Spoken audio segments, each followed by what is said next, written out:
What would you do if your HOA president kept stealing your packages?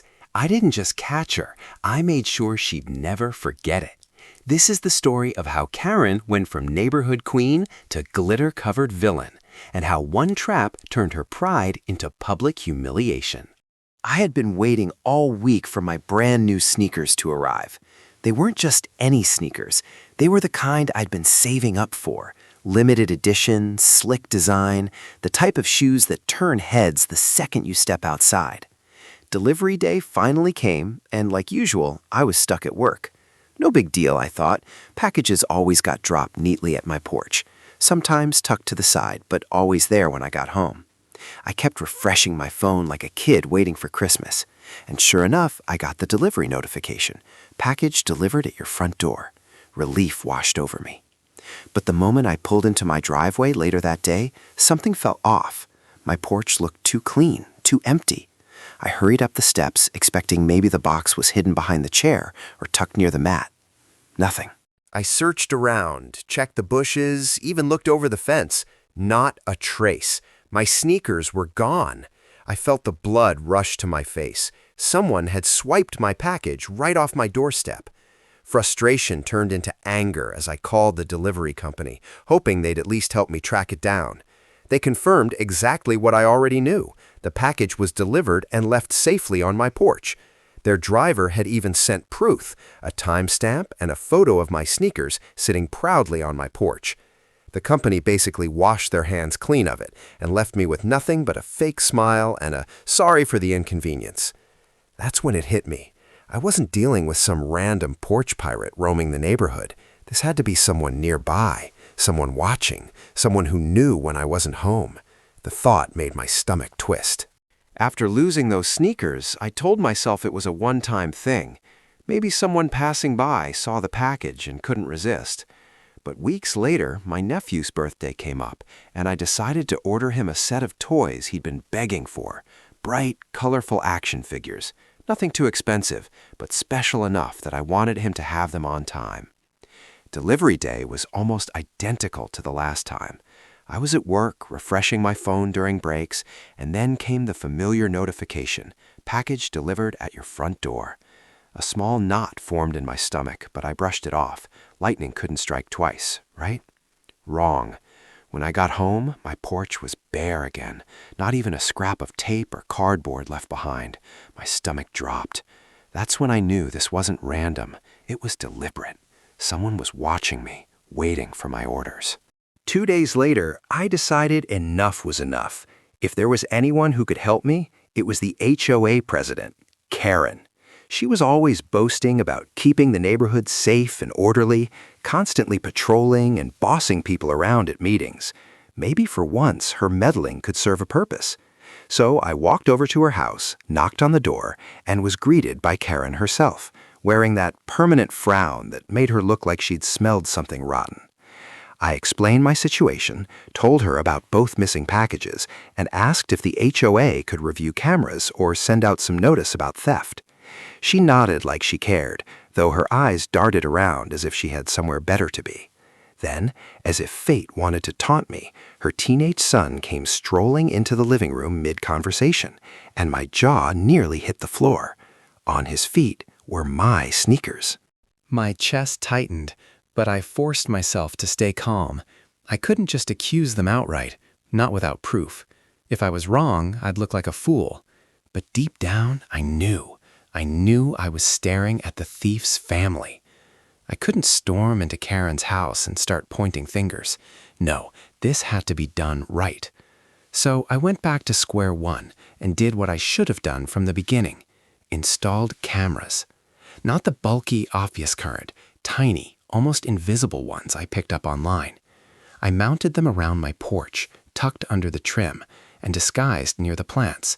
From the street, you'd never know they were there. With my surveillance ready, I set the bait. This time I ordered something small and cheap, just a phone charger and a pair of headphones. Nothing flashy, but perfect to lure out whoever had been robbing me. The package arrived in the afternoon. Same routine as before. I got the notification at work, heart pounding as I pulled up my phone to check the live feed. For a while, nothing happened. Then, just when I thought maybe the thief had given up, a familiar figure appeared on the screen. My jaw dropped. It wasn't her son. It wasn't a stranger. It was Karen herself. The HOA president, the same woman who looked me dead in the eye when I complained about theft, was casually walking up my porch and swiping my package like it was hers. She tucked it under her arm, glanced around like a guilty raccoon, and strutted off back to her house. I stared at the footage in disbelief, cycling through the clips over and over. She wasn't just covering for her kid. She was the thief the entire time. My anger boiled over, but alongside it came opportunity. If Karen wanted to play dirty, I'd play nuclear. Instead of reporting her right away, I decided to hit her where it hurt most, her pride. I ordered harmless components one by one: spring loaders, glitter powder, a stink spray canister, and a packet of industrial dye. I spent an entire night in the garage rigging them inside a cardboard box with the focus of a mad scientist. I sealed it neatly with Amazon-style tape, even weighed it down with junk so it felt real when picked up. This wasn't just revenge. This was going to be art. The trap was set, and all I had to do was wait. I placed the package squarely on my porch in plain sight, then sat back at work with my phone propped up on the desk, live feed rolling. Hours passed, and just like clockwork, Karen appeared. She strutted across my lawn as if she owned the place. My heart thumped as she bent down, snatched the box, and walked off smugly. She had no clue what was about to hit her. Moments later, the cameras caught it. The second she opened the box, a spring-loaded mechanism exploded with a bang. Glitter shot straight into her face like a confetti cannon at a kid's birthday party, coating her hair, skin, and clothes in blinding rainbow sparkles. But it didn't stop there.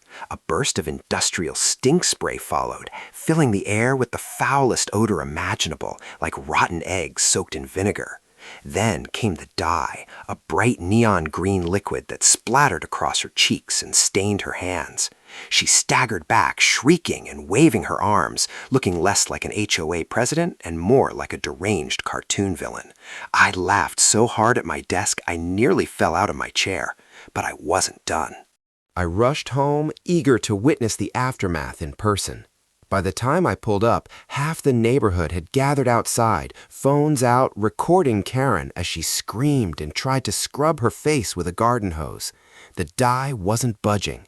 The stink clung to her like a curse, and glitter sparkled across her every move. That night, I clipped the footage and sent it straight to the HOA board with a polite note: "Here's your president keeping the neighborhood safe."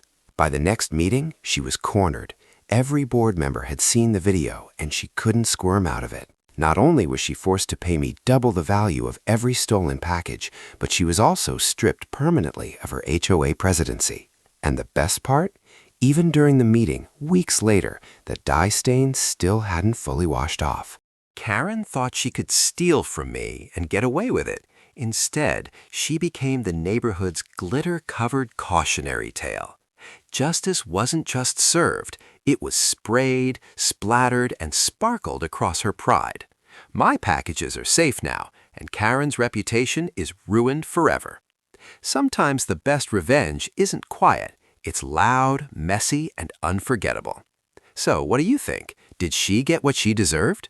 Drop your thoughts in the comments, smash that like button, and subscribe for more HOA.